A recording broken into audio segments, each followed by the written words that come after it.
Hi, my name is Georgina Jackson. Thanks for joining me. I'm going to be talking today about something that a lot of people ask me about a lot of time, that people want to improve, and we all want to improve all the time, is sound on the trumpet and tone on the trumpet. And so I'm going to tell you a few of my thoughts and a few things I've picked up throughout the years about how to improve your sound. First of all, I think it's so important to have a good sound on the trumpet before anything else, because if you don't like what you hear, then no one else is going to like what you hear. So you have to really learn to love your own sound on the trumpet as much as you can. And one of the things to do, I think, is really to listen to lots and lots of trumpet players. Listen to all the different styles of trumpet players. And then you'll really start to fall in love with a particular couple of sounds, and they'll really speak to you. So once you've got those sounds that you absolutely love there in your head, that's kind of what you go to and what you imagine in your head before you play. And it's really good to have a sense of the sound that's going to come out of your instrument, because if you just start off, if you were baking a cake and you'd never eaten a cake, it would be quite a difficult thing to do. So it's really good to have a sound in your head that you know you want to achieve. And as time goes on, sometimes the sound in your head you want to make is your sound. It's a sound that you've played. If you've played a really good concert and you remember that sound, you remember that feeling, then that's a really good thing to hold on to in your head as well. So really have an idea of how you want to sound, and when you pick up the trumpet and approach the trumpet, have that sound in your head. Have a great, lovely, warm, full sound in your head. The second thing I really think is important, and everyone thinks it's important, is to keep everything open and relaxed. Because if you try and do anything, really, if you're not relaxed, it's not very successful. So you must really, really relax. And that you can do kind of shoulder exercises. Sometimes I do that. Sometimes I do neck exercises. Sometimes I do tongue exercises to try and relax that. But most of all, I just like to sit and take a big breath in, a nice big breath out, and maybe sometimes have a little yawn, because that can open everything up as well. So so we can make that R sound. I sing a lot of time for my living, as lots of brass players do, and I do find singing before I play really, really helps, especially if you're going to sing something you're going to play. So maybe you could think about going ah, ah, and when you start to think ah and sing ah, you notice that all the cavities open up in your head and the air kind of goes everywhere, rather than thinking ee and it's all just here. You think ah, you feel everything open up. So just kind of having that sound, thinking about ah and relaxing, and then just blowing down your trumpet. So I'm just going to blow down it, and as long as I think about putting my the mouth is whether you use the ah, just let your lips naturally vibrate. You don't really have to think about it that much if you put it on.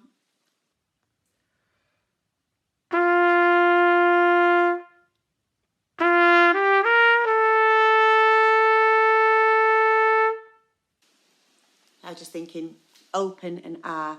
And if you do want to open your sound a little bit or kind of change your sound a little bit, there's a little exercise that Bobby Shue taught me when I was about 13. This is, you're playing a note and you can kind of open and close your aperture, this little hole here that lets the air out. You can open and close that tiny, tiny amounts to get tiny variations in your sound, and you can really play with it. You go.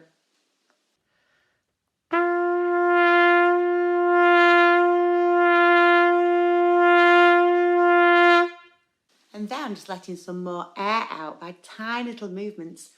And by doing that, you can hear when your sound gets too loud and blarty and when it gets too closed. So maybe you can have a little play with that and find the centre, find the time that you think your sound sounds the best. Thinking about the air, we have to take a nice big breath. I know everyone says take a nice big breath, but you do take a big breath in order for you to get the air down the trumpet. And it's not kind of down the trumpet, it's all the way around the trumpet and out of this end here, obviously. And not just out, but thinking about the air you put in going out of here and hitting the back wall. And you can think about it being a little tiny little stretch of air or a great big massive bit of air. And sometimes I think about it as some kind of paint machine, and it colouring the whole instrument and colouring the whole room with your sound, so you can visualise the sound coming out. So you take a big breath, nice big breath, and then think about the sound. Now, if I'm going to practice things to do with sound, I would practice playing tunes really, because tunes are what music's all about, and practice playing a slow melody, a slow little 4-bar melody, and really thinking about your sound and playing it and thinking, oh, what could I improve on that? What could be better about it? And maybe thinking about, does it need more air? Does it need less air? Does it need more space for the air to get out? Do you need to be thinking just about a bigger, brighter sound? So maybe I would just play a little tiny melody, maybe something like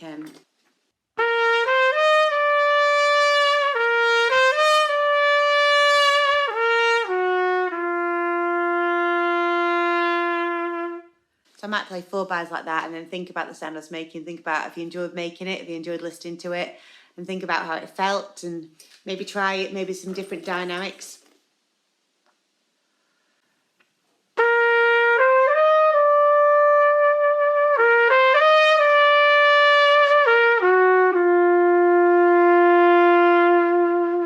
So that's kind of having a sound in your head to listen to, thinking, maybe singing before you play, singing what you play, and maybe altering this a tiny, tiny bit just to get the right amount of air out and the sound out.